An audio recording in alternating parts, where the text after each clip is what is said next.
24 Hours of Le Mans is the crucible of endurance races. Since 1923, the world's best automakers have sought the glory and the immortality that awaits any conqueror of this art.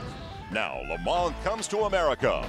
The season began with a convincing victory by the BMW team over the biggest prototype field in the history of racing at the 12 Hours of Sebring. Drivers J.J. Lehto, Jörg Mueller, and Tom Christensen claimed the win in the closest finish in the race's long history. 2 weeks ago, the promise of Sebring was delivered at the famed Le Mans 24-Hour Classic. The BMWs, amid a race-long battle with Toyota, set a pace that had the competition on or over the ragged edge trying to keep up. In the late stages, Lehto threw away a near certain victory with a heart-wrenching crash. But a final puncture for the Toyotas ensured a Bavarian celebration of victory at the 24 Hours of Le Mans.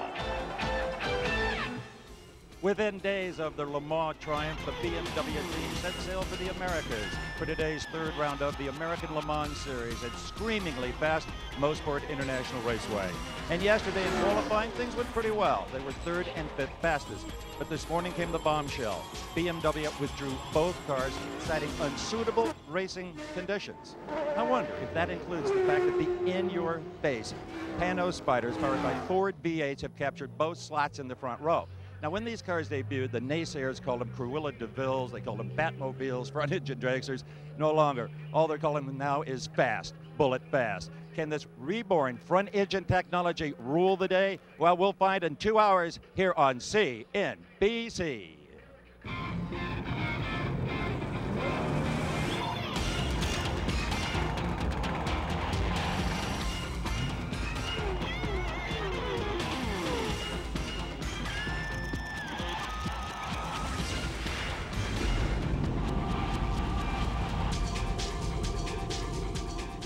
Under threatening skies, we are about an hour's drive from downtown Toronto.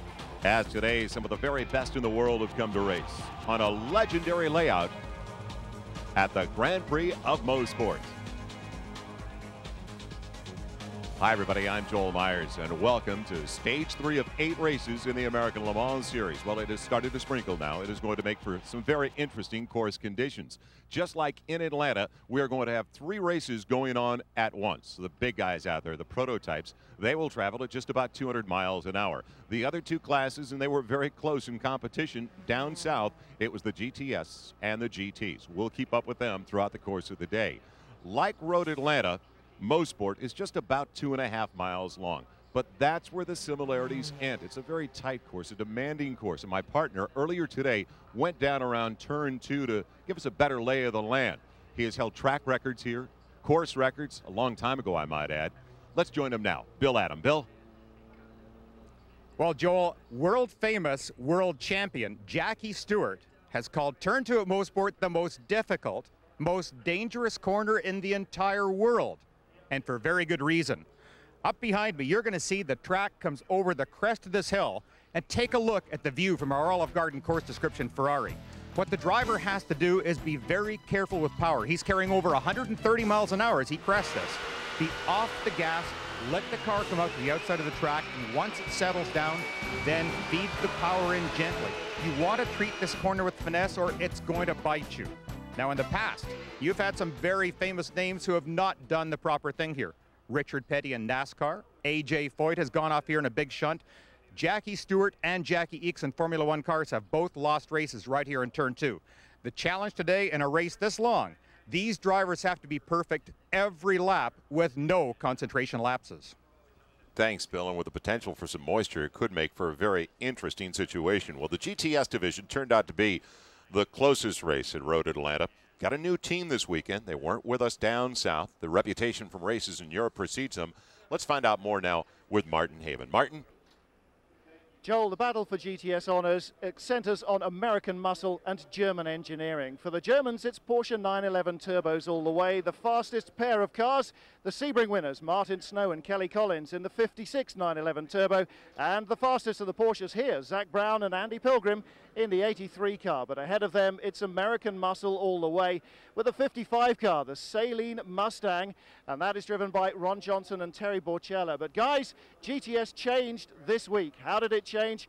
with the arrival of these cars, the factory Chrysler Vipers, the Le Mans winning cars. Now, these are being brought over here, a full works entry for the rest of the season, and this is going to totally change the face of the race. Now, they've got 2 of this year's Le Mans winners, 2 of last year's Le Mans winners as their driving strength in depth, in engineering and in driver lineup. David Donoghue, tell us how the cars are different here from their Le Mans setup. But really, the only difference is the chassis numbers, and they're finally in Dodge red, bringing the Dodge Vipers to America, as we say. The two of the cars that actually ran at Le Mans won earlier today at Hockenheim, but these are completely new chassis. So the Chrysler's are here to lead the American Challenge in the GTS field. GT field, that's full of German engineering. To bring us more on that, here's Larry Camp. Which one is this? Thanks, Martin. Well, from the GT class, there's no question about American-German. It's all German. It's Porsche versus BMW. Leading that contingent, a trio of Porsches, is Hans Stuck. Hans is a tremendous road racer, having won at every class. Hans, you've had a record here since 1985 in qualifying. It was broken yesterday. What are your thoughts about today's race? Yeah, I mean, I feel great. I'm happy to be with the BMW here, with the PTG Milner Racing team, and we're in good shape. We did a good pole position, have a good co-driver with my fellow Christian Menzel over there, and we're being positive in the race. We wouldn't mind some rain, but altogether, you know, this is a real good racetrack. It's an old-fashioned racetrack for an old-fashioned guy, and I love to be here. Thanks, Larry. A couple of other cars, Bill, that we're going to be watching in the GT class. Johnny Mollem, Craig Stanton in the 02 car. Another good, strong runner, but, you know, maybe even further back, one of the stories we have to watch, this 23 car had a huge crash yesterday, rolled 2 or 3 times. Look at this, just a mess when they brought it in. The crew deserved the badge of honor for this one. They worked all night, shared parts. It's back on the grid and ready to go. Stay with us. We'll come right back to one of the world's great racetracks. The Grand Prix comes your way from Mosport. The American Le Mans Series Grand Prix of Mosport is brought to you by Olive Garden. When you're here, you are family. And by Porsche Cars, who wishes to remind you there is no substitute.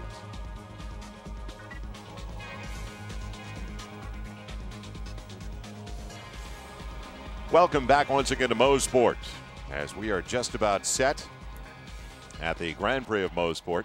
Joel Myers along with Bill Adam, Martin Haven downstairs along with Steve Avens, as well as Larry Camp. And let's go downstairs now. We're ready for those famous words from Tom Leslie. Start your engines. And Tom Leslie, one of the founders of Mosport, and this track around it actually opened in '60. The first professional race here was early in 1961, and Bill Adam, you know all about it. You were here back in 1961 as a youngster. Time now, we'll look at the Porsche starting grid, and on the pole, the team of Johnny O'Connell and Jan Magnussen in a Panos Ford qualifying only a second off the track record. The other Panos Ford, Brabham, Bernard qualified second. What an honor for that team. Eric Comas, Mimo Scatarato, the winners in Atlanta in row 2, and a Riley and Scott Judd. Next to them, also an O'Reilly and Scott Ford, Butch Leitzinger, Elliott Forbes Robinson in the 4th spot. James Weaver and Andy Wallace sitting in the 5th position on the grid, only a little more than a second off the pole sitter. Qualifying 6th, the all-French team of Jean-Marc Gagnon and Christophe Tenzo in a Lola Judd. It'll be another Lola Judd all-Canadian team, 7th spot, Scott Maxwell and Kenny Wilden. Team of Freddie Linhard and Didier Tays finished 4th in Atlanta. They start 8th today. Angelelli and Doratigas, they are also in a Ferrari. They qualified 9th. And rounding out the first 10, it'll be Jim Matthews from North Carolina and Atlanta's Anthony Lazzaro. So those are the first 10, the first 5 rows in the grid. You look at the rest of the P's here, as well as the GTS division. In fact, we do have a GTS that qualified a little quicker than a P car, sitting on the pole in the GTSs. Well, we have Tommy Archer and Carl Wendlinger in that Dodge Viper that Martin Haven was just talking about, and a couple of Dodge Vipers up front. Beretta and Donoghue right behind them. Rounding out the starting grid as we get into the GT division now. And early you can see up top, a GT car did out-qualify one of the GT's S's, and we'll talk about that group when we come back. The team of Hans Stuck and Christian Menzel. Stay with us for the Grand Prix at Mosport. The weather is dicey as the warm-up lap continues, and welcome back to the Grand Prix. of Mosport. And to give you an idea of some of the trips we'll take today, our onboard cameras, well, we're going to be with one of the first 2 cars. The #1 car, Panos Motorsport, Davey Bramham. The second fastest qualifier, he's going to start in that #1 car. We're going to be in a 4P cars, in fact, today. We'll also be in the #11 car, looking up the shoulder of Angelelli there, the Olive Garden Ferrari.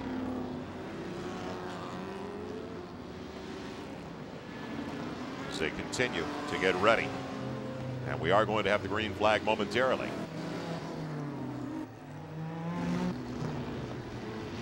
And there's that Olive Garden, Toshiba Ferrari. And Bill. That's a great view. This is going up the back straight. Boy, if there's ever been a misnomer on a racetrack, this being called a straight is something else. You're going steeply uphill at this point. Huge elevation changes, and it really doesn't go straight. Look at this. It just bends as it goes up there. We're also going to be in the Champion Racing's Porsche 911, the #38 car. A view I love and a view I know well. Out of Pompano Beach, Florida. And finally, in the GT division, it's the BMW's M3 fastest qualifier in that class. Hans Stuck behind the wheel to start the race. Well, to give you an idea of what the P class means, the way they qualified it, a little, about 9/10 off the track record, 9/10 of a second. You can see the differential, though. The P class, Bill, just a little less than 9 seconds faster than the GTS class. It makes it very, very difficult here at a track like this to have a 19-mile-an-hour average on a speed differential between pole on the Panoses and pole on Stuck's BMW. With the turns being so blind, and this is such a high-speed sweeping track, huge responsibility on the drivers. Ready for the start of the race. The 2 Panos cars, front-engine cars. Is that a wild story? When's the last time we had a front-engine car sit on the pole? Cubic inches. Here we go, the Grand Prix of Mosport. Look at this. Now, there's great protection going down into turn 1. The 0 car got totally blocked out. He has gone back to 5th place. Panos is 1, 2. Great start for them. That was perfect, exactly what they needed to do. Looks like the 16, the Dyson car, I believe, slotted into 3rd.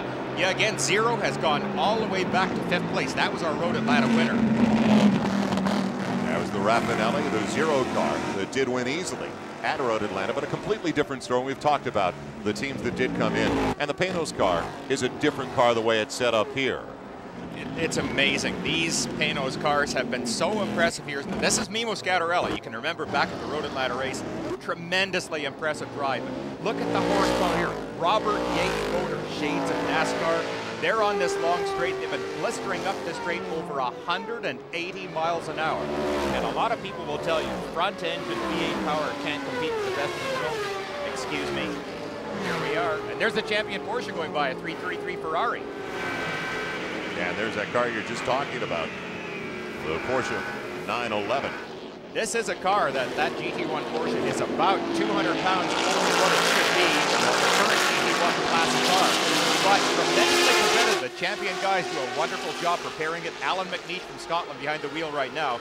He is a world-class driver, and he's got his hands really full to try and compete with these world sports cars, but doing a great job. You can see he's actually pulling away a bit from that. Well, now the Ferrari's starting to close up through turn 1. Cuts him off at the pass, so on the turn. And you bring up a good point about that Porsche 911 from Champion Racing. A 2-year-old car, a little bit heavy, or at least heavier than they'd want.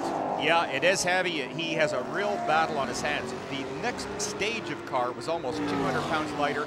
That would have helped considerably if they'd had that car here. But up front, the Panos, boy, they're putting that horsepower to the ground and motoring away. There was some speculation the Panos may start on light fuel tanks.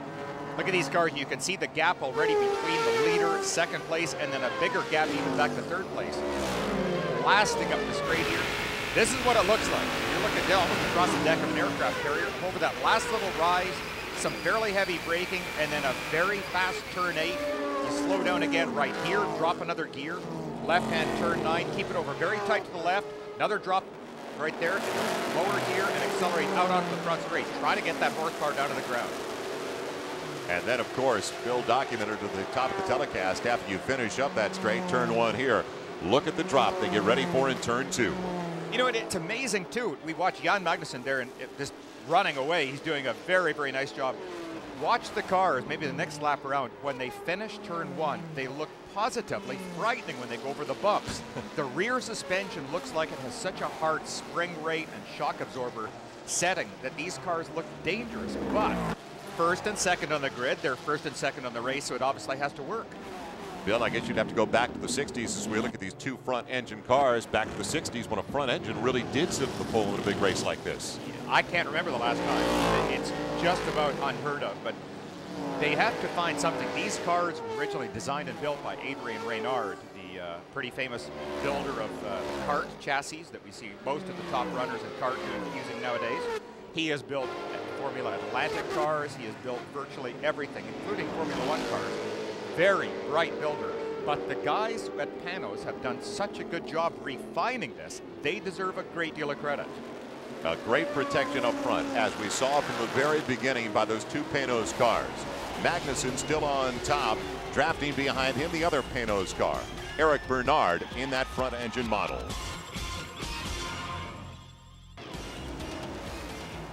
Welcome back once again. We're just outside of Toronto as we continue with Stage 3. The 8-event American Le Mans Series. The front engine Panos cars comfortably out ahead of the field in the P division. Everything according to form so far right now in the GTS division as well. And we do have an early spin out. But when talking about the GTS division, well, this team came over after a win just 2 weeks ago in the 24 hours of Le Mans. So no surprise to see Archer out in front and his teammate Olivier Beretta right behind him. Yeah, car number 91 right now is just rocketing around the track. That is Olivier Beretta, who has just passed Archer actually. And look at the lens of our camera. That is the first sign of the rain sprinkles we've been worried about all day. Now this brings in a couple of points, that because the bigger engine cars, including this here, that's the Saleen car in third place. And look at how close he is to these Vipers, doing a really good job. These cars use up a tremendous amount of fuel. There's a lot of speculation, and we talked about it, maybe starting the cars light. Do you take a chance on running maybe half tanks to benefit from the lighter weight? And if a spin happens to take place at the wrong point in the track or a yellow flag comes out, you duck in the pits and refuel. That's a good possibility of that happening. The 99 car in the GTS division. Schumacher starting the race. Now don't forget the 99 car did win in Atlanta. Boy, look how close they are right here, Joel. Drafting at the top of the straight. This is heavy braking area. They have to be so careful going here, particularly if the track is getting anyway greasy at all. And let's remind everybody, trying to get around slower traffic. But here's the problem I was just alluding to with the 99 car. Now the BMW is sliding. Oh, and he taps him. He just simply ran into the back end. Look at the front wheels. He's trying desperately to take some corrective action. Can't hold on to the car. Great job by the two following cars in avoiding him. I think, assuming that he has not cut down that rear tire, he should be able to rejoin. And there's the Saleen. He is doing the slide for life coming into Moss Corner. The hairpin hanging onto it. Fine piece of driving there. Really nicely done. Saleen could continue without any problem. Now, boy, it is getting slippery. We are cars sliding sideways and off the track all over the place. This is one of the new Lolas that's off the track here. That's at Lola Ford with Field in the cockpit. And it looks like he is, oh my good. Well, right about there is where I was standing doing the piece on turn 2. And that is not the place you want to be trying to make a pass. So turn 2 has already bit the number 28 Lola. Now he rejoins in front of one of the BMWs, but way down. So John Field back onto the course, but back to the leaders. That is the number 2 car, the Panos Ford as well. Jan Magnussen in front of Eric Bernard, his teammate in the other Panos Ford. For a driver, this is so frustrating right here. He is blocked, the full track width was blocked there, and you just can't do a thing. That allows your competition to close up substantially. It's infuriating, and the most dangerous thing is sometimes it can disturb your concentration so much, it takes you a lap to get over it. That can be fatal. I think for the fans, though, one of the more entertaining aspects, you talk about losing time, the fans, though, to see how good the driver can be in traffic. That is one of the most appealing parts of the American Le Mans Series. It is a huge ability to have. Now that's a battle right there that we're watching. Cars number 7 and 23, the BMW and the Porsches, they go up the straight here. And don't forget, Court Wagner is trying to make up that ground because he crashed, didn't have the starting time, was in the back of the field for the GT division. Yes, Court Wagner is also very familiar with Mosport, and familiarity or experience, if the track does get any more slippery, if it does have a period of rain here, will help immeasurably. Again, look at the raindrops in the camera. This is just entering the front straight. Just the slightest hint of a shower. Trying to get by Brian Cunningham and the BMW M3s. The 3 BMWs in the first 3 positions on the grid in the GT division. Yeah, right down the end of turn 1, you can see that's Scatterella. That's the car that won the Road Atlanta race, the Judd V10 engine. Tons of horsepower, lots and lots of torque. But again, if it gets slippery, you can't use the horsepower. And here, fellas, be very careful. That looks like Scott Maxwell, perhaps in one of the... Yeah, looks like a pair of Lolas right there. And the GT class, Mark Simo in a BMW M3. Part of this the corner again. Yeah, sorry to interrupt there, Joel. Part of the corner of the problem down at that corner is there's 2 types of pavement. There's a concrete strip that is a different adhesion level from the asphalt down at Moss Corner. Yeah, and he's getting something replaced. He might have damaged that front air dam or spoiler, but or at the very least, he may be going for a tire change. See him checking the spoiler to see if everything's okay. Most of these cars have oil radiators, some sort of cooling behind the air dams, and he might have split that. You can see some steam coming off the nose. So Mark Simo is in 3rd position to start the race in the GT class, losing valuable time. The early pit stop necessitated after the problem on the turn. But that's no surprise here at Mosport. We talked about turn 2. We've talked about the hairpin. Despite it being a little bit uphill, the hairpin has already claimed a casualty today as well. The Canos Ford Zone in the P class still dominating in the early going.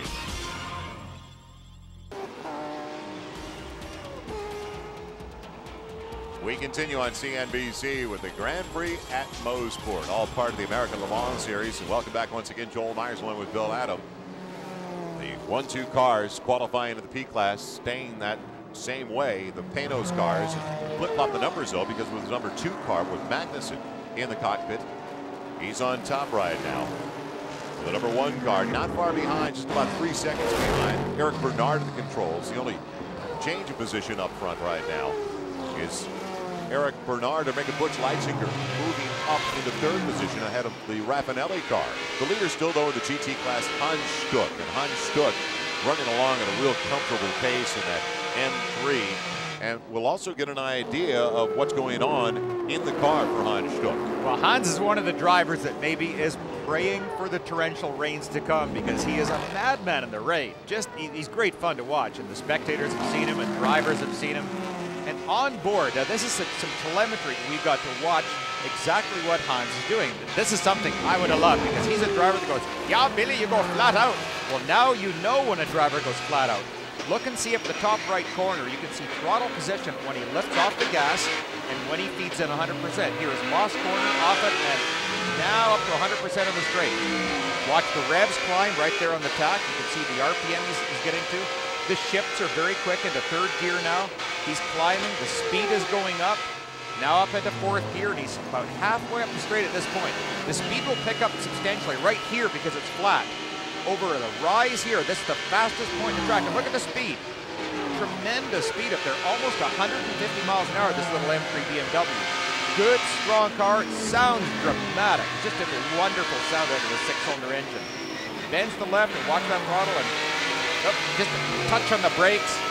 Now, here is G-forces. Now, watch these 2 graphs down low, and you can see as he goes down through turn 1, watch the G-force. See it over to the side? And you can tell those are the forces inside the car. And the longitudinal one right below that will show you when he's under braking, when he's under acceleration. It'll really jump tremendously if he's under hard braking. Now, heading up towards turn 3, now you'll see the braking G-force make a pretty dramatic dive. And right there, you see it go down quite a bit. When you just stab the brakes, 1 quick loss of speed before the corner, and he accelerates 100% coming off the corner now. Heading down towards turn 4 and getting a little oh, Hans, I would have done that flat out. I'm going to have to talk to him later. Well, Hans Stuck has won at every level. You know, you've been a teammate with Hans Stuck before, Bill. Yeah. And it's interesting because this goes right back to his cruise. So when they talk to him after a race or during his stop, maybe he gets out of the car, when they say, why don't you push a little bit in the straight, this is like a polygraph test for him. Oh, he's definitely. got it. It's already on paper. It is. There are times you come in and you say, I swear I was doing this place flat out. They pull out the sheet of paper this on, they go, pardon me, but you lifted off the gas. Well, we saw the 10 going through with a car completely turned around. We saw Hans Stuck on that straight with the car, the Porsche, turned around, facing him in the straight. And coming back out here once more onto the front straight. This is the pit straight, as they call it, just coming right by us. A little while ago, here is what happened. And it was the 22 car in the GT division with Daryl Havens at the wheel. That's a modification to bodywork you don't want to make. Lola, you can see, has torn the nose off. Well, let's get an update with Martin Haven. Martin. Well, you can see the damage here. The 75 car has lost its nose. They've made contact out on the racetrack. Jean-Marc Gounon stays in the car, and the front of the car being replaced, and that's important. They have had modifications at the front of the car right here. Extra downforce being added, and they've added that to the spares. That's the level of efficiency of this team. They really are very experienced indeed. And although they're doing this change quickly, they will make sure that everything is absolutely right on the car before they're sent back out. Those extra little wing taps on the front, because they're expecting damp conditions, just to give that extra bit of downforce. Well, it doesn't stop you hitting other cars, but it should help keep him on the racetrack when he rejoins. All right, Martin, and that's tough because they were in a real battle for the 5th spot with the 6 car, the 06 car of Scott Maxwell. Let's head over to Steve Evans. Steve? Well, as you can see, the Alex Job Racing number 22 car is in the pits. The damage to the rear bumper section. The bonnet is up. The engine appears to be okay. They've got a pry bar out, apparently trying to pry the body away from that's the whatever exhaust. mechanicals. It's the exhaust pipe. You're absolutely right, Bill. After trying to get it away from the exhaust, where it obviously would burn, they fueled the car, and now that that's occurred, they can go to work. Remember, under Le Mans rule, until the car is fueled, you can't touch it. You can only change drivers, but they're losing a lot of valuable track time here. It's a shame. So that Porsche 911, they're just trying to get it out of the way so they can get it back onto the track. Oh boy, and that is so frustrating. It's one of the difficulties we spoke of earlier between the closing speeds here. They're so dramatic. 19 miles an hour difference between pole average and GT average. So tremendous difference in closing speeds. Both of those cars are braking going down into Moss Corner, the slowest spot on the racetrack. It is really serious elevation changes down at that point on the track, and you have to concentrate so far ahead of you that frequently the slower cars can't afford the luxury of looking in their mirror. You may look in your mirror before you reach the corner, but by gee, it's all blind. And by the time you go to turn in, there's suddenly another car there. You almost have to acquire a sixth sense to keep yourself safe throughout the whole race. Well, some duct tape now. This wasn't the plan to do body work in the pits. Well, moving up that Porsche 911 in the P division. Let's remind everybody that this is a car in the P division because we see all the open cockpits in that class. But this is the champion racing car. Yep, this is my car, and it is going very, very quickly right now. You're very objective about it. Now look right ahead. Now this is one of the Dodge Viper's 8-liter V10. Look at the GT1 Porsche. Tremendous acceleration coming off there. So that is the GTS leader that the GT1 Porsche has just gone by. GT1, as I say, normally would be called a GT1, but in this particular class is running with the prototypes. But the number 1, Bernard Payno, is right behind, and watch this thing rocket by. You'll see what major American horsepower and lightweight can do. The difference is quite remarkable. Bill, we have not talked about gas consumption for Payno's cars quite yet, and pit stops. The strategy is so important later in the race. Well, they are getting better and better, but that's a problem. We'll come back. Also, get back to that thought with Bell Adam. The Ford Payno's cars still running 1-2. Welcome back once again as we continue with the Grand Prix at Mosport on CNBC. Fortunately, nobody has gone over the edge yet, but we have been seeing the racers on the edge. Plenty of mix-ups already over the first third of this race. And the leader in the P class, the front engine, Payno's Ford. And I know this young lady is getting ready for a big day at Wimbledon tomorrow. Busy time in the world of sports. Tomorrow on NBC, coverage of Wimbledon continues at 10 o'clock Eastern.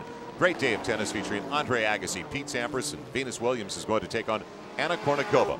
We'll keep you updated on the Wall Street situation during the tennis coverage with a CNBC Business Brief. That's tomorrow on NBC, 10 a.m. Eastern, 9 Pacific. So join us for Wimbledon.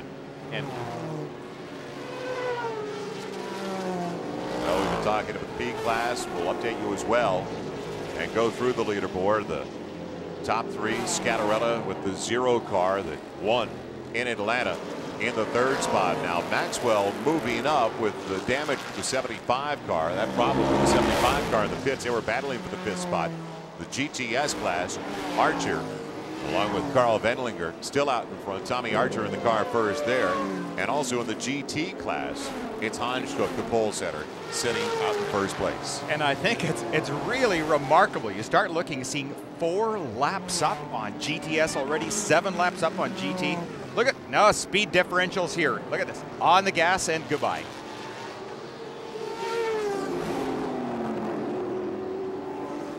Hans Stuck leading the field in the GT class. Eric Bernard in the P class, 2nd overall. Not far behind Jan Magnussen in the other Ford. Man, the rest of the field of the P class. Now Wayne Taylor finished 2nd, the number 12 car. The Ferraris have not done all the oil so far here though at Mosport, Bill. No, it's been just really unbelievable. The fastest Ferrari was so far back, almost unheard of. It was only a couple of years ago. These things were virtually unbeatable. Today, this particular race, the top Ferrari qualified 8th on the grid. And the ultra exotic V12 Ferrari is just getting smoked by the V8 power of those Panos. They're so impressive. Cruella de Vil rides again. Trying to get by the Viper that just won the 24 hours of Le Mans, its class. Oh boy, now this is, oh man, I can't believe he tried to even think about a pass right there. That's coming out of turn 10 onto the front straight. Another one of those areas, hypercritical, where the car being passed does not have the luxury of looking in the mirror, and he chose to make a pass right there. Got away with it. Now he has made it safely by. Here's the view looking over the top of 2. The world falls away, your stomach falls away, you come down this hill and flat on the power again. Slide up the inside of the BMW, hard braking, and turn in. Look how many blind corners there are on this track.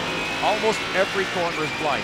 Now you're facing turn 4. You come down this long straight again, 130, 140 miles an hour, briefly off the power and downhill. The elevator goes way down, hard braking at the hairpin, drop all the way down to 2nd gear, bend it in here, and squeeze the power on. 19 seconds behind the leader, though. Eric Bernard behind his teammate Jan Magnussen. And with the exception of the top 4 in the P class, the Magnussen car in the Panos Ford 1 and 2 and even 3 and 4 laps ahead of everybody else. Yeah, and I think right now that the Magnussen car is really taking it pretty easy, as is Bernard. It doesn't look like they are stressing these cars at all, and in fact, it would probably be smart for their team managers to call them and say, you guys are stretching your lead every lap. Short shift the car, which means don't take it all the way to maximum RPM before you shift. Shift 500 revs low, get better fuel economy, make sure you finish the race. Try and conserve the car. And I'm glad you brought up the fuel conservation, because we talked about that at Road Atlanta. Yes. And those pit stops late can really be costly. It can be critical, and it's going to be really costly here at Mosport because the pit lane itself is so narrow. They're going to be forced to do a lower pit speed than they have ever run into before. They're going to be all the way down to 25 miles an hour in the interest of safety, and it's just necessary. They can't possibly go any quicker here. A lot of changes will be made at Mosport next year by Don Panos and his group, but they just simply can't do it this year. Let's head down to the pits now and join Steve Evans. Steve? I tell you, it's been a trouble-plagued early on race for Team Dyson. The 16 car came in at about lap 5 for rain tires when it started to sprinkle. That's a good calculated risk. Well, it dried up. They came back in for slicks. Now they're back in it possibly permanently. The bodywork is off. They did a driver change here, but I really wonder if this car is going to get back out of the pits. Well, the bonnet's going down. James Weaver is now in, replacing Andy Wallace, but they've fallen quite a few laps down. The good news is their 20 car is out there still running well. Unfortunately, as Steve mentioned, that 16 car that started in the 5th spot on the grid not a factor any longer in the P class. We'll come right back on CNBC with the American Le Mans Series. Let's look back now on the history of Le Mans.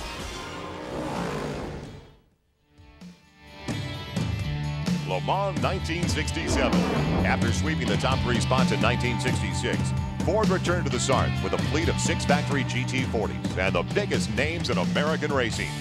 A.J. Foyt, just 12 days after winning his 3rd Indy 500, was teamed with Dan Gurney. They drove a new, faster Mark IV model, like the one Mario Andretti had piloted to victory earlier that year at Sebring. Andretti was seeking the rare Sebring Le Mans Double. Foyt and Gurney quickly became the stars of the Ford-dominated show. After starting 9th, Gurney moved the red Mark IV into the lead in just 2 hours. At the first pit stop, Foyt was all smiles as he got ready for his first Le Mans appearance. Supertex did not disappoint despite only 10 laps of practice. The duo blistered the field, building a 7-lap lead at one point. That pace took its toll on the field as 40 cars, including 4 of the Fords, dropped out or crashed. Gurney and Foyt persevered, claiming the win by 4 laps over the second-place Ferrari of Ludovico Scarfiati and Mike Parks. It was the only time Gurney and Foyt ever teamed up for a win. Welcome back as we continue with the American Le Mans Series. The lead car in the pits, and Johnny O'Connell taking over. We check in with Martin Havens. Martin. I'm down in the lead car pit with a very hot-looking Jan Magnussen. Jan, how was it? It was very difficult in the beginning with the weather raining a little bit. I didn't know what to expect, so I sort of felt my way around. After it dried out, the car felt good. A lot of traffic, but so far it's going good, pretty good. So. You're running a comfortable pace. You're able to take it easy slightly in the car? Yeah, well, I'm not working too hard. Well, there you go, guys, the race leader, but look at the state of him. He needs a rest. All right, Martin. When he went into the pits, he had a 19-second lead on his teammate. And we update you on another change in the pits with the 38 champion Porsche. Let's go down to Larry Camp. Larry. Well, they've had a driver change here, obviously. Looks like a standard pit stop from here. New tires, and strapped in. Don't see anything out of the ordinary.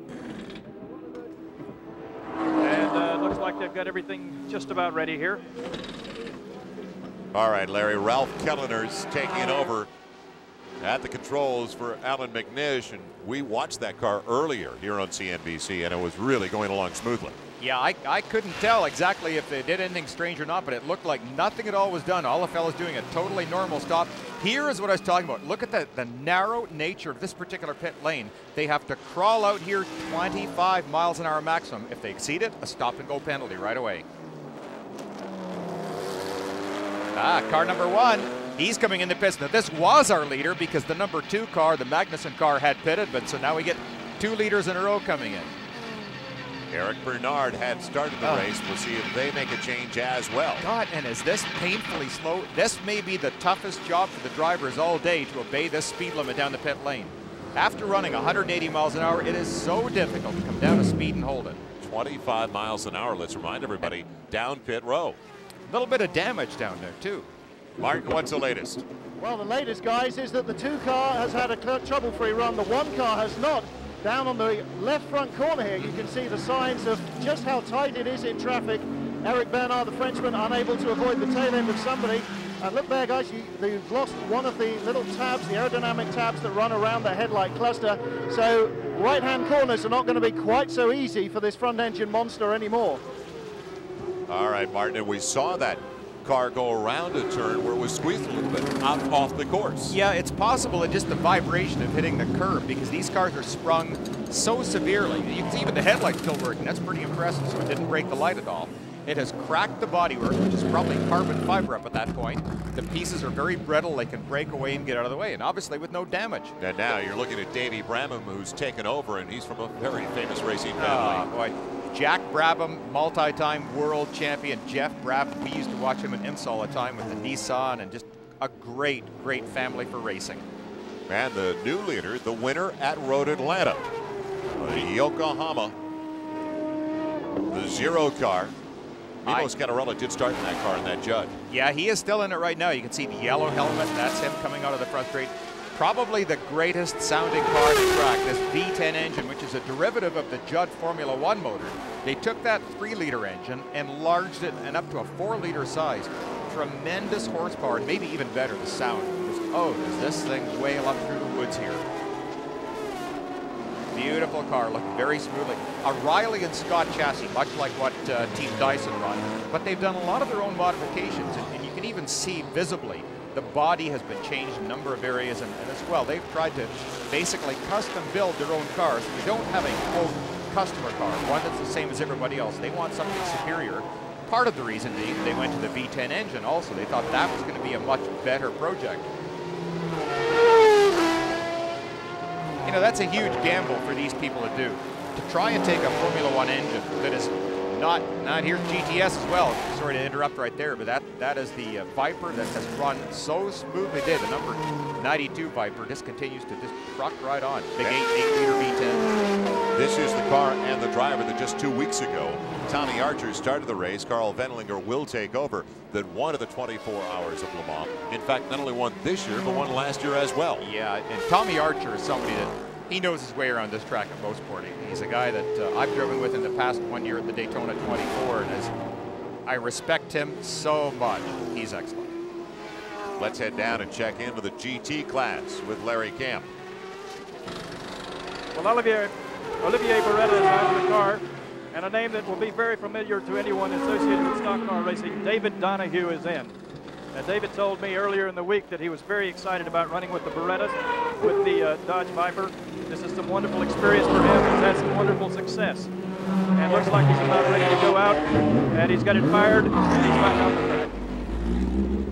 So make that the GTS class, the other Dodge Viper, David Donahue, who's had so much success in that car. Great young driver from a great family as well. These are impressive cars. I mean, what Chrysler and what the various teams have done to transform this highly exotic street car into a race car has really been astonishing. They had a few initial problems that everyone does when they first develop a race car, but boy, these are strong, solid, reliable racers, the Vipers. So far, it has been fast and furious, but everything is held up true to form. Lupino's Ford still out in front, as well as the Vipers and the M3s in the other two classes. Welcome back once again as we continue with the American Le Mans Series on CNBC. It's the Grand Prix at Motorsport, and we're on the Olive Garden Ferrari. A car that was a big factor in the race at Road Atlanta. Not so much so this afternoon, though. Just about an hour outside of Toronto. We felt coming in that we were going to see a number of yellow flags because of this tight course build, Adam. Fortunately, we didn't have one until just a couple of minutes ago. Yeah, the drivers really have been doing a remarkably good job today. A lot of difficulties here, but coming down the chute, as they call it, look at the Ferrari spinning. This is a 130-mile-an-hour spin, and if you don't think that got your heart rate doubled up to, say, 400 or 500 beats a minute, that's it. Frightening, frightening place to go off. Very fortunate there was no bad contact, but the car was left in such a precarious position. They had to put the pace car out, line up everybody, and get that Ferrari out of the way. So believe it or not, our first full course yellow. We are just about ready for the green flag. Before we do so, let's go down and join Martin Havens in the pits with his very special guest. Martin. Joel, I'm down here in the pits with Bill Auble. And Bill, you were with us in the booth at Atlanta. You hoped to have a really big break here with the factory BMWs, but here you are in civvies in the middle of the race. You must be very disappointed. Yeah, I mean, I was in the best car that I've ever been in my life, the BMW LMR, which won Le Mans. Everybody came here. They were suspect of the circuit. They got here. BMW thought that the standards of the circuit had not been brought up to a certain level, and they're just protecting us and everything about this place, about us. They're trying to protect their drivers, and I guess you have to commend them for that. And I came to race, and man, I'm disappointed. Bill, you grew up on this course. You took driving school here. You were in car school here in 1972. It shocked everybody when we came over to the track this morning. Yeah, this is home for me, and I don't understand that decision at all. I mean, yes, the track does have its dangerous aspects to it, but these are pro racers. If there's a problem, Don Panos is working very hard to build a true international racing series. The track has not changed since a year ago. They knew it a year ago. Why make a decision this morning? That's wrong. Well, a lot of people are wondering, have they finished? in the first row on the grid with a pull down. Here we get the green flag on racing underway once again. And this is going to be a real interesting comparison of technology here, because up in front, the zero car, remember, the V10 Judd. The car right behind, the Robert Yates, in brackets, NASCAR engined, front engine Panos. So dramatically different ideas of technology up front. Let's watch and see how they compare. The winner at Road Atlanta has the lead now after the caution, full course yellow, running 1-2 behind that leader. The two Panos Fords. Davey Brabham in the number 1 car now.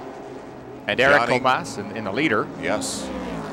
Eric Comas of Santa Barbara, California now. His teammate, Mimo Scattarella. They were in a bit of a scrape yesterday. You know, and right there, you can't get much more difference than that between the shriek of the V10 Judd coming up this long back straight, this big guttural brrr, the big Ford engine just powering up straight, both making massive amounts of horsepower. But the difference is just about as dramatic as the looks of these cars are different. Now, during the full course yellow, let's remind everybody, as we have moved ahead in our coverage now, the Panos Ford did go in for a pit stop. Yeah, and I think it's questionable. He should be able to make the race on what gas he's carrying on board. The Michelin tires are proving to be just perfect today for these conditions. They're getting great, long-lasting wear. And as I watch the lap times throughout the course of these shifts, the tires don't appear to be going off at all on any of the Michelin shod cars. So that's a sizable advantage for them. Now that you can see that they're both equal cars here. They're going around long, fast corners. It's going to come down to horsepower, except I believe the Judd engine car will require one more stop. Well, right now, this is the best we have seen the Riley and Scott Judd looking so far in this race. In the GT class, the BMW M3s started out very well, but a penalty and an unfortunate pit stop for Hans Stuck, and all of a sudden, the car that started last in that class with Kurt Wagner and Dirk Mueller has taken over the lead, the Porsche. And that's a fairy tale story. This was the car that rolled 2 or 3 times. They don't even know how many times. The roof, when you look really closely, it does have bashes along the side. It's even got a little Band-Aid just for a laugh. The guys put on there.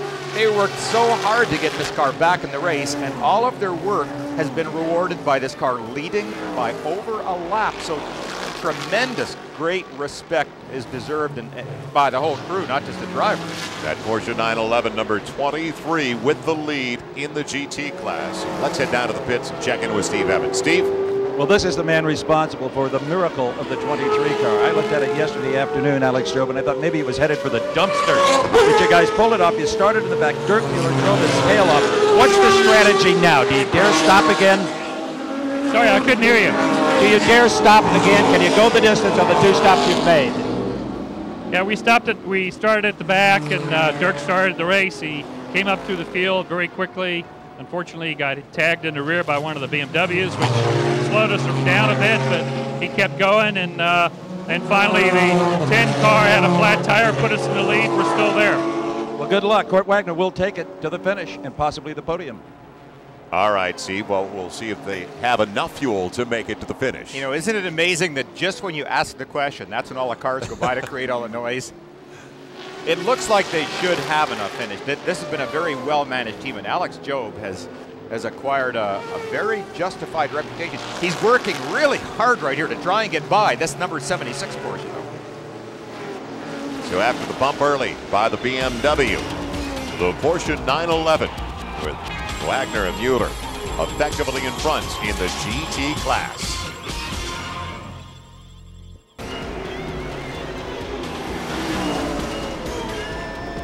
Welcome back as we continue with the American Le Mans Series on CNBC. It is the Grand Prix at Motorsport International.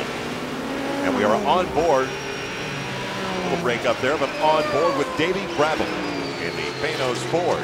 And what a battle right now. Great drivers going at it. Davey Brabham trying to catch up with Eric Comas, the young man from France, an ex-Formula 1 driver. And it's been some of the best racing we've seen so far today. It is tremendous racing going on. We got a tremendous battle between 2 dramatically different types of vehicles. The rear engine Riley and Scott car up ahead, V10 Judd engine, ultra high tech. The car we're on board here, a front engine V8 power American car run by an American team. And look at how tight there. Oh, nose to tail going here. Just a great battle. Now, the leading car, of course, is the 0 car that won the race at Road Atlanta. There is second and third, the 2 black and red and silver Cruella de Vil mobiles, the Panos Roadsters. And Johnny O'Connell in the number 2 car, who started on the pole today, right behind his teammate Davey Brabham. So those two chasing in this little cat and mouse game. And you can see some of the other results in the GTS class as well, but it's a phenomenal battle. And you saw the splits where it only got up to a little more than 2 seconds over the last 5-6 laps. That's right. Right now, there's a little bit of a gap between them, but I think that the Panos cars are both playing a very smart game at this point. They're tending to drive hard, but not overly hard, hopeful of perhaps finishing this race on the fuel they have on board. I think the lead car, the 0 car, will have to make one more stop. I don't think there's any possibility of that going on to the end of the race without. So maybe what they're doing right now is kind of holding a formation, not stretching the car, not using up the tires. This car, the 0 car, has got to force the pace. They have to try and build up some sort of gap to hope that maybe they can get a yellow flag stop, not lose time to the Panos team. As you just saw the GTS division in the upper left-hand corner of your screen, the Vipers doing quite well. The team that won it, the 24 Hours of Le Mans, Archer, as well as Beretta. In those 2 cars, those 2 started. Ben Linger has taken over along with David Donahue. There's the 91 car. The 91 car leading in the GTS class, and David Donahue aboard. They have run like the proverbial trains. Very, very strong performance. You can see they have a full lap lead over number 55. That's the Celine Mustang. So you get American Power running first, second, and third in GTS. Porsche's in fourth. And a wiper on there for a moment. So we're getting every once in a while almost a trace of a shower. Not enough for an equipment change though yet, Bill? No, not even close. And in fact, what might have happened, and it's something I've done in the past too, sometimes when you have a wiper hooked up, you accidentally bump the switch. And then you get so busy, particularly on a circuit. There you go. The wiper has stopped. He was able to take a moment, find where the switch was, and turn the darn thing off because it gets in your way. Well, they have made a driver change now in the 91 car. Beretta is in there. Let's go down to Larry Camp. Larry? We have David Donahue here. They just had a planned driver's change, I believe, with both drivers coming out of the Vipers. David, this was a planned move? Yeah, it's kind of routine for Viper teamwork. And when we run in Europe in the FIA race, the driver changes down very quick. So it's nice to get a fresh driver in. That way you don't get into a rut. The driver never gets tired. And we don't lose anything in the pits anyway because we're refueling and putting new tires on. So we can do a driver change quicker than that. The Dodge Viper's running great right now and without a problem in the efficiency of the Team Orca. It's just kind of the usual story. And he's driving for a Frenchman. He's been drinking French water since he's been out of the car. Back to you, Joel. All right, Larry. The Viper running along smoothly, just like it's done over the last couple of years in France and all over Europe. So they lead as expected in the GTS class. And the GT division, well, the 23 car that turned a couple of times yesterday during practice and qualifying out in front. And that's one of the real developments today with Kurt Wagner behind the wheel. Yeah, this is everybody's dream come true. And you can see the little flap of fiberglass just messing around there a little bit in the back.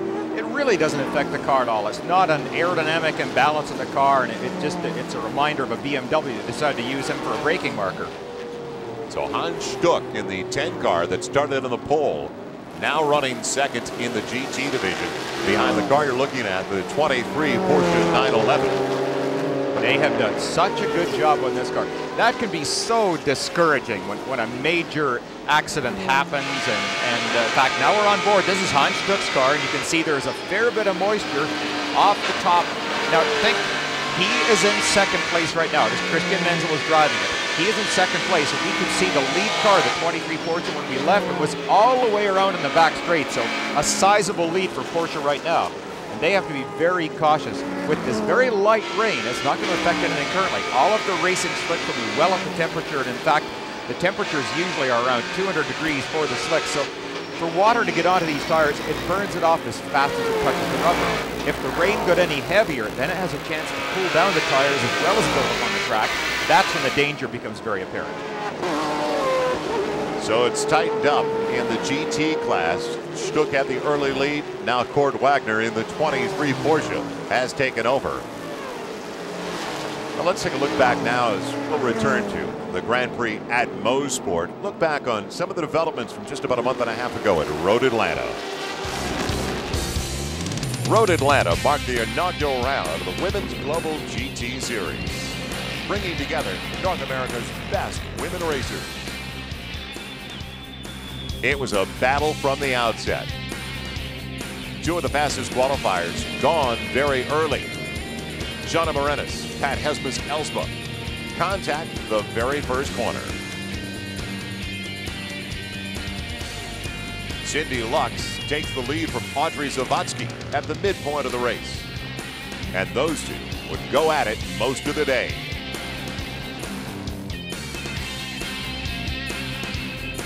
Sarah Sensky in hot pursuit finds the limit, spins out, and unfortunately hits a defenseless Jenny Sheehy.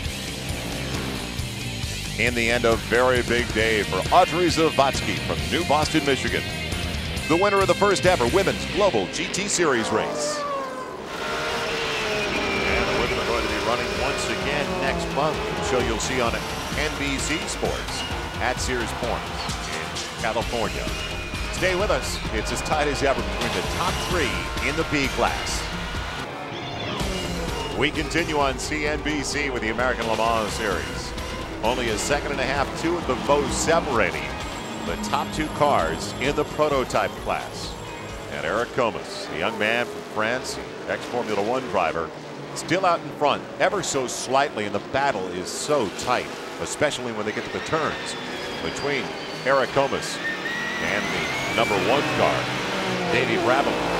Yeah, this battle has closed right up again. For a while, there was about a 3 or 4 second gap between the lead car and the two Penoses. But suddenly, Davey Brabham has just picked up the pace, and you can see he is closing very quickly on the number 0. The Yokohama car into this turn, the car following, of course, on Michelin, so we have a tire battle. Not only a battle in philosophies on where you put the engine, one being a front or even a mid-engine car, the 0 car being rear engine. We have different engines, one a V10, a very exotic European engine, one a V8 pushrod American. Tires are different. Can't get much more different. And the big surprise may be the 4-second difference with Johnny O'Connell in the other Panos car dropping off, and he was in a battle for the top spot as well with those first two. Well, I made a story thought that perhaps we're into a fuel situation of the Penoses perhaps being able to do the entire race without having to go to the pits again. Maybe O'Connell was told that he is far more critical on fuel than the number 1 Panos, so perhaps he was told to back off on his RPM. Interesting thought. And with more on that idea, why don't we go downstairs and check in with Martin Haven. Martin? Fuel is going to be critical, Joel, for all 3 cars that are front-running in the prototype class. Gabriele Raffinelli has already confirmed that the 0 car must come in for a splash and dash. The yellow flag situation did not last long enough. They needed another 3 or 4 laps. That may bring a face to the smile of the Robert Yates engineers here, because they know that the 2 Panos cars also need a fuel margin that they do not have at the moment. That may well be while they're backing off their 3rd place car, just a short shift and conserve some fuel. Worried faces in the top 3 cars in the P class. Yeah, we were just talking about the 2 car dropping off about 4 to 5 seconds behind the top 2. Got caught up in traffic. So the tactics Martin just brought up with that 3rd place car. Yeah, it's exactly right. I mean, it makes a huge difference when you're running these cars to maximum RPM. They burn up a phenomenal amount of fuel at very high RPM. You can short shift. Instead of, say, for example, taking it to 7,500 before you shift at 7 or even 6,500. If you can do that and still maintain a reasonably good pace by not losing a tremendous amount, then you might save that pit stop. And we just saw that last split. He's 5 seconds behind the leader. That's right, but I think this is a good gamble. If they're going to see by the amount that he's losing on the track, if that is more than offset by his probability of finishing without a stop, a great gamble. And currently in the 4th position now, an older car at that, a Riley and Scott Ford. This Elliott Forbes Robinson has taken over now from Butch Leitzinger in the second half of the race. And we're back on board the 38 Porsche 911 of the P class. And why don't we get more on the 20 car with Steve Evans down to the pits. Steve? Well, Joel, you said it's an old car. You're absolutely right. In fact, it's 5 years old, and that's a dinosaur in modern-day sports car racing. It was the #2 Riley and Scott car ever built, and the co-driver Elliott Forbes Robinson celebrates his 25th anniversary of his first win here at Motorsport in a Formula V car. Now, that machine has 50,000 racing miles on it, so it's out of warranty. 5 years, 50,000 miles. Don't take it back to the dealer. That's not a bad deal. And it's working well so far this afternoon. But there has been the battle of attrition we always talk about. You're going to have some scrapes in this series with some of the slower traffic. And some of the other cars had spun out early. It was wild at the outset. Currently in 5th place, we're on board with the number 11 car, the Ferrari. And they have run this car about as hard as it could be run, but 5th place is really a lot of work for them. Now, something on board here, and the really sharp viewers may notice that as the driver is turning the wheel, he's getting a lot less vibrational feedback than in the past. That's because this team has really chosen to do something quite innovative for a Ferrari. They have put power steering on it. A lot of the other prototypes have power steering, like a lot of the Riley and Scott cars. They have power steering, but Ferraris have never had that. And it can be a great saving for driver effort because the downforce these P cars can put down is tremendous. Very tiring on the forearms. Well, while we mentioned that this car, with Doradicus at the controls, is running 5th, they are 2 laps behind the leader. And just watch beside you guys because here's the leaders. And they're ready to make it 3 laps as well. Yeah, the Olive Garden is about to get passed right here. Maybe when we go up the straight, we might be fortunate enough to see this. And here's a really good indication of horsepower. There's 3 different engines right there. The sounds of this track of Motorsport are wonderful. They just reverberate back and forth through the woods here, down through the valleys. It is spectacular to watch. The gamble for the 0 car, and he gets by. Look at that. That is amazing. V12 Ferrari, just incredible. He was behind. Oh, and just diving under braking there. That was a wonderful shot. And the Paydos Ford by as well. The top 2 getting past the 11th car, the Olive Garden Ferrari. Just amazing. The display of horsepower once again by that V10 Jug that we saw down at Road Atlanta. Blows by the Ferrari up the straight, and then the Paydos got by cleanly with rather an exciting pass, actually. Diving down into turn 2, the big change in elevation here. Watch this. No, oh, that Porsche just happened to move the wrong way. I thought the Paydos was going to go by him there on the outside. Once again, I think the Paydos is going to play really a mind game with him. Try and force him to maybe make an error, miss a shift, do something, but I don't know if he wants to go by him or not. Maybe just occupy the mirrors, keep him really busy, looking back and forth, look from the gauges, look out front, watch the mirror and see how close the Paydos is. Well, we knew the 0 car with Eric Comas there was going to have to go in for a pit stop before it was all over. One more stop for that Raffinelli car. We also just found out, though, don't forget from Martin Haven, that the Paydos cars are also a splash and dash. Yeah, it could be very interesting near the end of the race. And I think right now, if they both come in and get relatively equal stops, I'd have to put my money on the Paydos because I think these guys are driving this car, relatively speaking, conservatively right now. So right now, as far as I'm concerned, it's Batman chasing Robin. You look at that Paydos car, it's right out of Batman. I think Batman's going to win this one. We'll come back. Will the Joker be involved as well? Right now, it's as tight as it's been the entire afternoon. Less than a second separating the 0 car. The Raffinelli car and Davey Brabham in the Paydos Ford. Johnny O'Connell in the other Paydos car. Back at the Grand Prix at Motorsport on CNBC, the Riley and Scott Judd moving along nicely, about 5-6 seconds ahead of the 2nd place car with Davey Brabham. Well, Davey Brabham right now has to be fuming. He's got to be red hot under the helmet. He was just blocked as badly as I have ever seen anybody blocked. The worst possible place. About halfway up the straight, he happened to come across 2 cars side by side, could not get by, and suddenly he goes from being on the tail to being way back. And let's look back at that development while we were away. We're going to get a look here in just a minute on exactly what it was like, but you can see a big gap has developed between these cars. Now watch this. Look in the background. You see the 0 car gets by, and now look at the Paydos. Suddenly, there's a roadblock. He can't go left, he can't go right. The blue flagger is shaking the flag and can't do a thing. This is just absolute frustration. That's when you want a bumper on the front of your car. Oh man, give me a rental car. This is not Dodger cars. Oh, it would have been. Well, the 5th place car has just gone to the pits.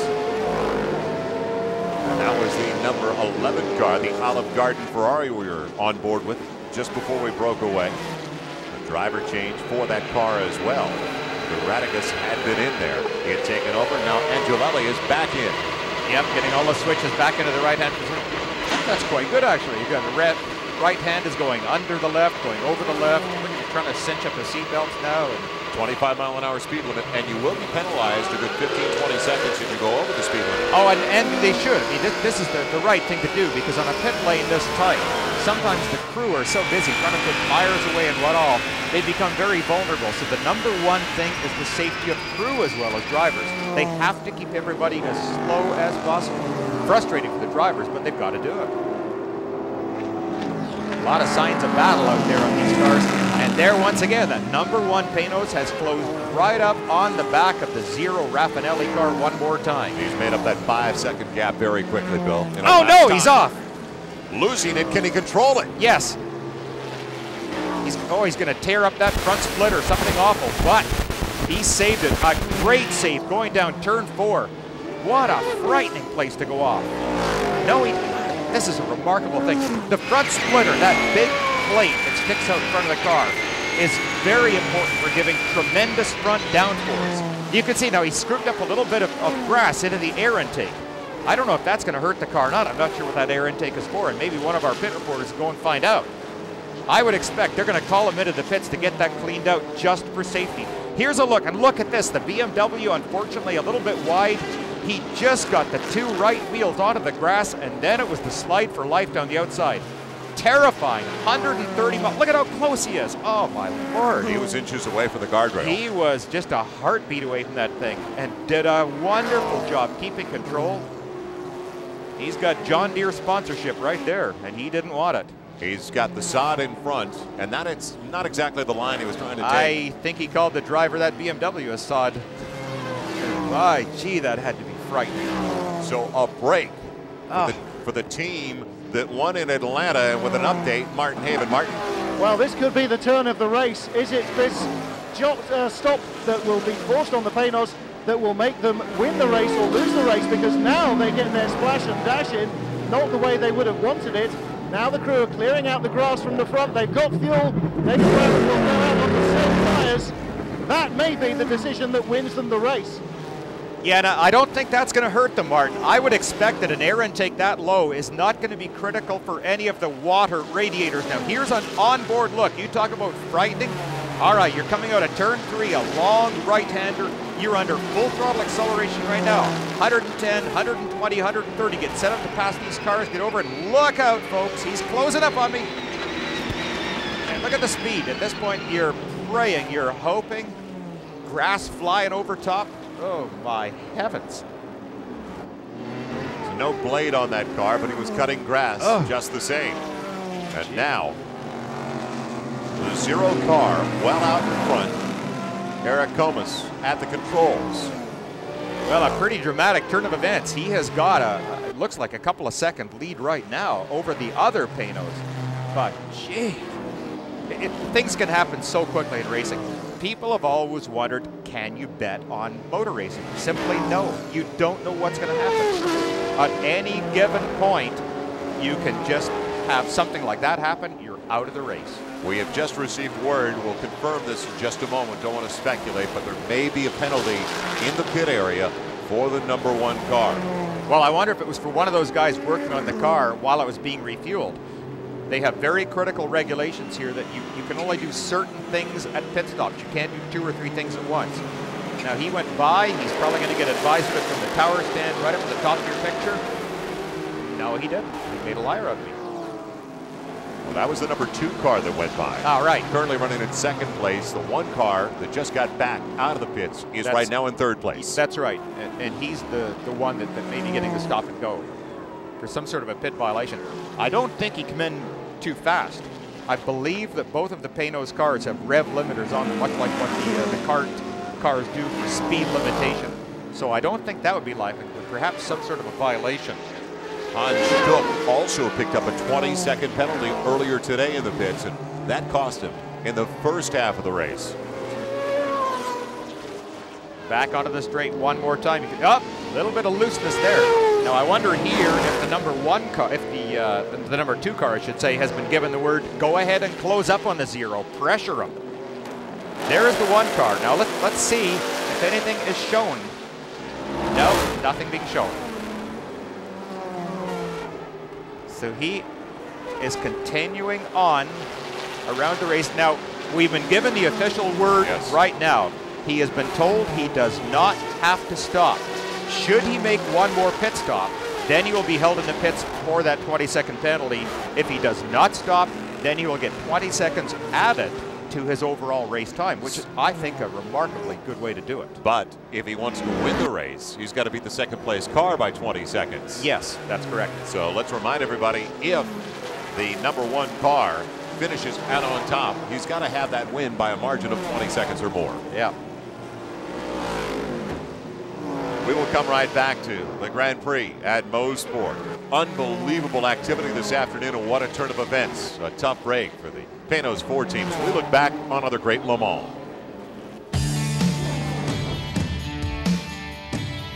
Le Mans 1970. After a decade of frustration chasing endurance racing's holy grail, Porsche launched the 70s with great determination. The weapon of choice, the fastest Porsche ever built, the 917. This time in a special long-tail version, designed just for the nearly 4-mile-long Mulsanne straights. Straight line speed, that's all they cared about because of Le Mans, because the main straight was nearly 4 miles long. Although I raced at Le Mans 18 times, the fastest that I ever went there was in practice, in training, in the 917, where I went 240 miles an hour. Despite that emphasis on speed, success does not always go to the quickest. Through a night of rain and heavy attrition, it was the number 23 Porsche Salzburg Short-Tail 917 that greeted the dawn as the leader. It was a classic tortoise and the hairtail. For drivers Dickie Atwood and Hans Hermann, only the 7th fastest in qualifying. That duo turned in a flawless performance, leading a Porsche sweep of the top 3 places. Hermann, who lost the closest Le Mans ever 1 year before, was overjoyed and retired from racing in victory lane. That ending for Hermann was the beginning for Porsche, who've gone on to win more times than any other mark at the Sark. Back at the Grand Prix at Mosport. Round number 4 of the American Le Mans Series is going to be coming up on NBC at Sears Point Raceway in Northern California. It'll be July 25th. It'll all be starting at 4 o'clock Eastern. We're just on board with Hans Stuck. Hans Stuck not on the same lap, unfortunately, for the pole sitter, and trying to lap him once again. Yeah. That Porsche 911, the number 23 car with Kurt Wagner in there. Yeah, that's right. That's really amazing that Stuck, of course, early in the race did have that M3 in the lead. Great sounding little car, but right behind, trying to put him one more lap down, is that Porsche again. I mean, geez, what a great job they've done. You really can't say enough about that kind of a job. They do so much work to try and rebuild a car like this after a wreck. It's almost unthinkable. You have to get your balances perfect. Everything has to be done upright. You're disassembling so many different components on the car that it greatly increases your chances of making a mistake. For them to do this is great. Oh, with more on that Porsche, let's go down to Steve Evans. Steve? Well, guys, I'm keeping my head down here because there is more than a rivalry or even feud between Porsche and BMW. It's an all-out war that might turn into a shooting war if we're not careful. Apparently, the leading driver, Kurt Wagner, is radioing back to the Alex Job pit that he feels the number 6 BMW is intentionally holding him up every chance it gets so that the 10 BMW can make up some ground. I don't know. You got a better look at it than I do, but that's what they think is going on. Well, right now, you know, it's hard to tell, Steve, because they're having a really good battle on the track. It's very, very close, and currently, Wagner may get a shot going up the straight right here. Let's see how it takes place under braking at the very top.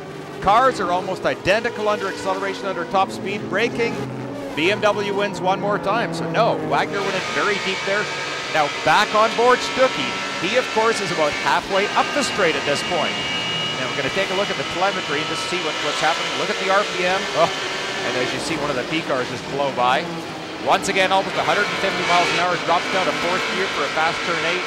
You see him come down one more gear up here. Bending in through, there we go, 3rd gear.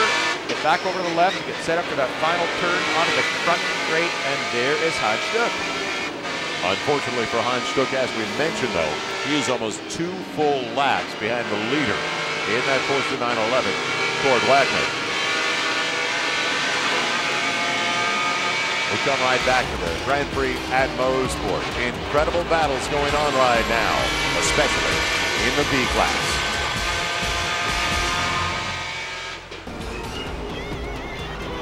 Welcome back once again. We're just outside of Toronto as we continue with the American Le Mans Series on CNBC. The Zero car is now running in 2nd place. While we were away, and we talked about it earlier, we knew that Riley and Scott Judd was going to have to go in, but didn't want to go in for this reason, Bill. Top of turn 2, the most dangerous point, and look at this. Oh, you cannot get any closer. He almost made contact with the back of that Porsche. Decided that he had to make one more fuel stop anyway, ducked in the pits, got everything checked out, and it was fine. But when he came out of the pits, look at this, he rejoins the pits right ahead of his old nemesis, the #1 Panos. And on top of that, remember the #1 Panos has got this 20-second penalty hanging over his head. Well, the Zero car has also got a potential penalty because he exceeded the speed lane limit. So all kinds of fun. And we're going to find out, we'll get an update over the next couple of minutes, whether that has been assessed as well on the Zero car. If he has picked up a 20-second violation for exceeding the limit in pit lane. Well, that would be shades of Hollywood right there. If we can get both these cars with the same penalty, then it's a flat out, I think it's going to be a flat out race anyway. The other Panos car currently running #1, which is the #2 car, that front engine Ford. Still, by our calculations, when we checked in with Martin Heyman, he said it should be still coming in. Coming in. Zero car coming down pit lane, and look at how slow he's right down to the 20-mile or 25-mile-an-hour speed limit. You can see he's barely crawling. You can hear him now. He too is on the rev limiter. Look at the back end even shaking. Stop. Chief telling him, move ahead, that's it. Penalty's over and done with. So he had a very quick penalty against him. The difficulty is the amount of time that was lost slowing down to the 20-mile-an-hour speed, 25-mile-an-hour speed, and the amount of time going back up to racing speed. That is considerable. So that penalty assessed during the race, but don't forget there's going to be another penalty assessed after the race on the #1 car. Let's head back to the pits. Martin. Agony and ecstasy, guys, in the Panos pit. At the moment they heard of the stop-and-go penalty for the Zero car, they realised that their chance of victory had now come back to the 2 car from the 1 car. Both of the early race leaders have paid their penalties for their infractions, David Brabham and the Zero car of Eric Comas. Now Johnny O'Connell getting the last service. Nobody else has touched the car. There should be no penalties. He rejoins as race leader. That is brilliant pit work, brilliant strategy. They chose exactly the proper thing to do. Take advantage of the stop by the Zero car. Wonderful pit management. You saw somebody down by the front wheel when they stopped, and he seemingly didn't do a thing, but what he actually had was a small gun in his hand that measured the temperature of the brake rotors. He just points it at the rotor, pulls the handle, and it's much like the type of digital thermometers it used. Now there is the own teammate. That's the #1 car. You can see how close they are. But the #2 car, lots of gasoline. He can go and have a party up there. The #1 car is still going to have a penalty assessed at the end of the race. The 20-second penalty for the #1 car. That stop-and-go penalty was already put on the Zero car of Comas. Now can he make up the ground, though, on the #2 car? The #2 car, that Ford right in front of his teammate, the #1 car, with Brabham at the controls. Well, and you can see the difference there, 37 seconds up to 67 on the Zero car. Yeah, that's right. Short of one of these unfortunate incidents with a slower back marker happening once again, which I certainly hope does not happen, I think this #2 car has got it in the bag. But it is just, it's tremendous racing. Don Panos has this dream of building this wonderful international race series with the best sports car racing in the world. He is well on his way because the racing we have seen today has been nothing short of phenomenal. Look at these cars, just great. Now at this point, the 2 car, I think, will probably let his teammate by. He's got nothing to gain.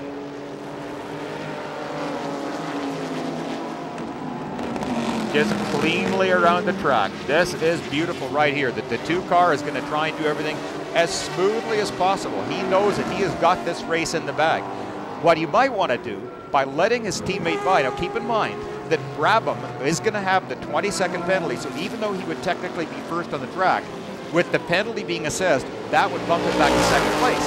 The advantage by letting your teammate by, you let him make the moves past the traffic. He is the one to do the cut and thrust stuff, and he's the one that's going to take the chances of going by the traffic. You see the leader still in the GT division is Kurt Wagner. You saw the difference between the 2 cars, 1.4 seconds between the 1 and 2 car. And the 2 car on top, well, that's just like 21.4 seconds because of the 20-second penalty. Exactly right.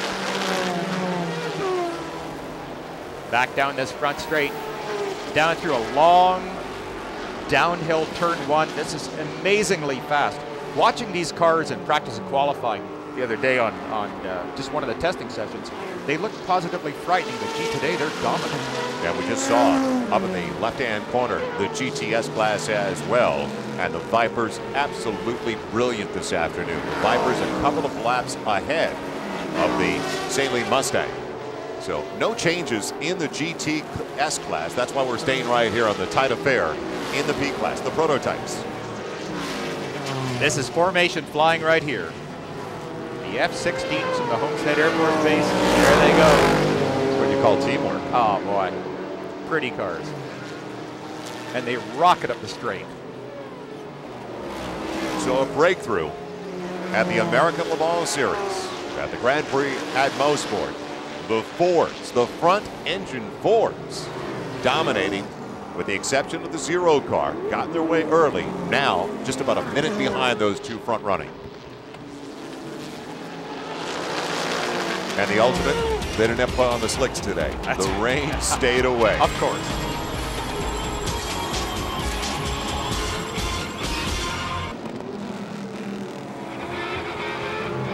Running in tandem like they have so often today, the 2 Fords.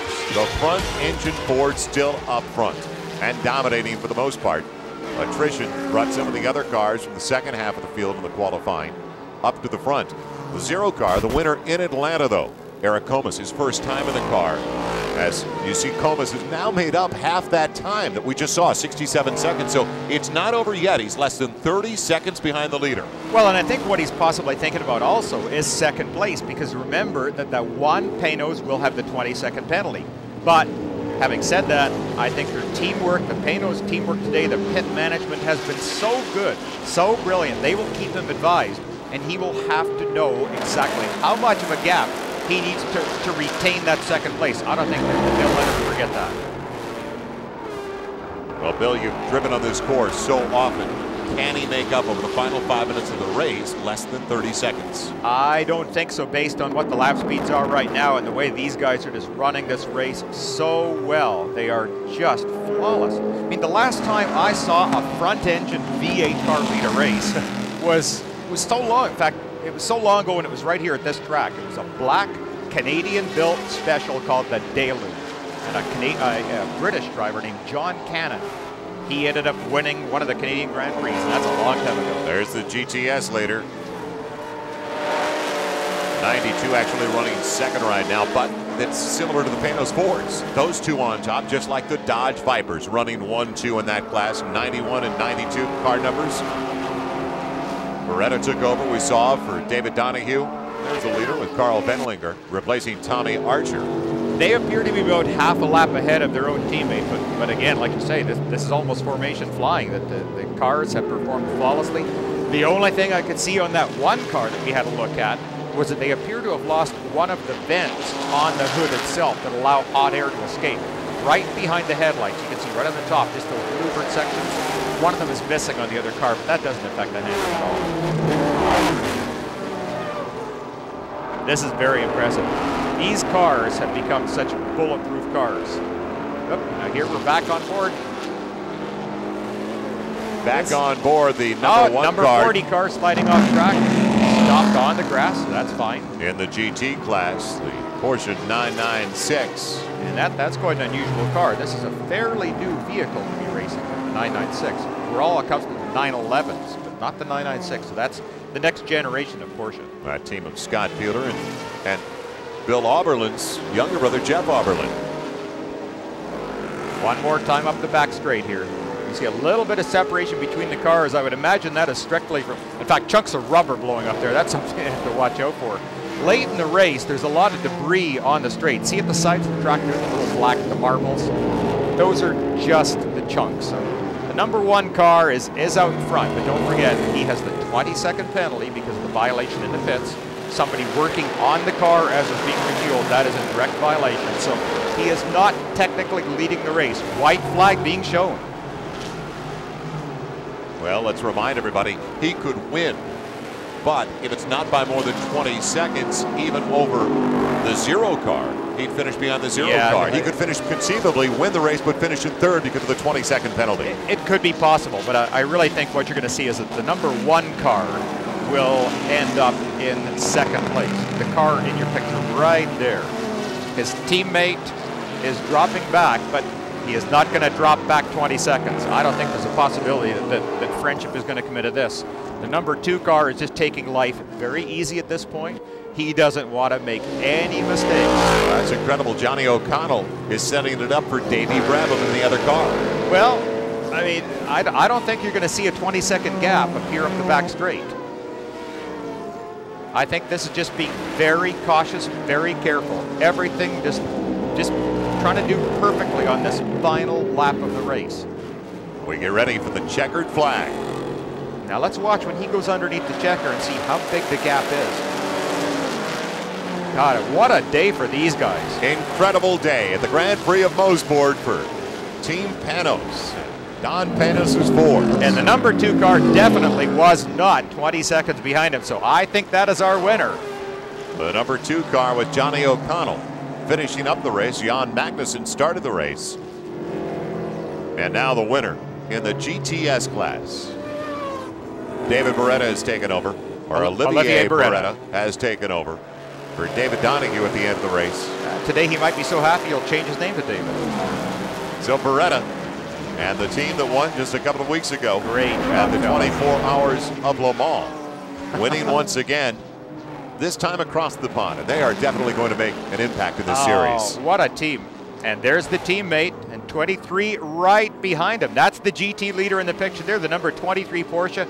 From last to first, and boy, oh boy, what a reclamation project that has been this weekend. They did not even have a qualifying time yesterday, starting into the back of the grid in their class. Kurt Wagner, Dirk Mueller, Kurt Wagner finishing up this afternoon. That is an amazing success story to come all the way back. It is indeed. So the Porsche 911 taking the checkered flag in the GT division.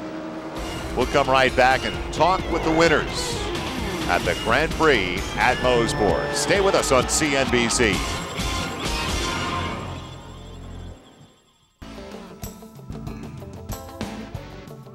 After the penalty, 20 seconds was assessed. The team of Bernard and Brabham in the Panos Ford dropped after they finished across the finish line first. Dropped to second place, but their teammates taking the overall championship. Johnny O'Connell finishing up, Jan Magnussen going the first half of the race. Welcome back to the Grand Prix at Mosport. Phenomenal battle today in the P class. Everything basically according to form in the other two classes, the GTS and the GT divisions. Yes. Yeah, it really did finish up. The Vipers did everything that everyone thought they would. They proved to be bulletproof, very quick on the track. They weren't challenged at all, although the Saleen car was able to stay close for a while, but ultimately, no, they pulled away. And the battle back for the Porsche. Kurt Wagner and Dirk Mueller battling back in the GT class. Let's head downstairs and join Steve Evans. Steve? Oh, there's a lot of excitement down here. Johnny O'Connell, the Panos design has been vindicated. The Panos Graded Series has arrived. But what a John Magnussen, his co-driver, joining him. What a confusing finish. Well, you know, we were getting a little bit of information from the pits. I knew that the other car, the number one car with David and Eric, had 20-second penalty, so there wasn't, you know, much point to me holding him off too much. But I tell you what, Jan did a great job. He gave me a great lead, and then when we had the pit stop, we lost everything. And so then on the restart, I lost a lot of spaces. But I mean, this Panos Roadster was just fantastic. The Michelin tires certainly did their job today, and you know, really nice to get the first win for Panos this year. We're happy for you. Incidentally, Michelin won all 3 classes. All right, Steve. Wow. So a very successful day for the tire company as well. The GTS, the official results unofficially, but we'll make them official. Beretta Donahue, the Vipers dominated. Let's find out more with Martin Haven. Martin. Olivier Beretta, congratulations. Victory on your first time in the American Le Mans Series. How was it? I'm very happy. You know, my Dodge Viper was very fast, and the Team Oreca and all the staff on Dodge Motorsport has done a very good job. Plus David has done a very good job also during his pace car and during his run. I mean, we have both cars and on the podium, so I'm very happy. Very happy indeed. First and second for the Dodge Vipers first time out. Guys, I told you at the top of the show, GTS has changed. Definitely that, Martin, and you alerted us coming over from across the pond, just like the Dodge Vipers, where they have owned the circuit over the last couple of years.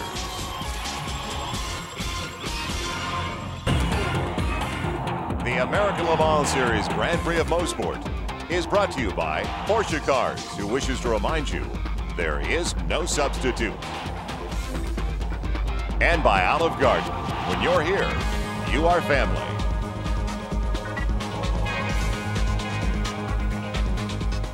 Well, we just took a look at the P class as well as the GTS division. Now the GT class, and the M3s, the BMW is doing so well at Road Atlanta. But the Porsches today coming on and coming back. Kurt Wagner, Dirk Mueller doing a great job with that Porsche 911 that was banged up yesterday. Let's find out more with Larry Camp. Larry? Court, you said this morning you had something for them. You took a car from dead last to first. How does it feel to win the GT class? You know, after yesterday's, the crew just busted all night long. I mean, it was a 12-hour day for them. They took the car that I ended up flipping yesterday a few times back in turn 5, and this is the last place we thought we'd really be. We thought maybe we had a shot at the podium, but to win it over is fantastic. I mean, I can't tell you how happy I am. The crew, Alex Job Racing crew, did a stupendous job. I have to really thank them immensely. They stayed up all night getting the car straight, and you know, Michelin tires were phenomenal. My co-driver Dirk Mueller, just a hard charge of the first half of the race, and it's been a great race, period. Alex Job, I can't thank you enough, and the McKenna Motor Group of California. Thanks, guys. There you are, your winner of GT class. All right, Larry, that's some kind of recovery bill, Adam, for Kurt Wagner to get back into that car the way they did and capitalize. It's amazing. It's really wonderful. I'll tell you what is really wonderful, too, is that we had so many people talk about Mosport, this incredibly difficult, dangerous track. The BMW guys pack up and leave. What a great race. Tremendous safe race. We saw a lot of excitement, but a great safe race, and I'm really happy to see this. And the last time a front-engine car won at this type of class, you got to go back to the mid-60s. Well, I wasn't born then. I'm sure you remember it. Yeah, Joel. you were here in 61. So don't forget to join us. Coming up on NBC, the next stop on the American Le Mans Series. It's round 4. Northern California, the site, July 25th. It all comes your way at 4 o'clock Eastern. Well, a great day for racing. The weather stayed away, and now for Bill Adam, Steve Evans, Martin Haven, and Larry Camp. I'm Joel Myers. Thanks for joining us. So long, everybody, for the Grand Prix at Mosport.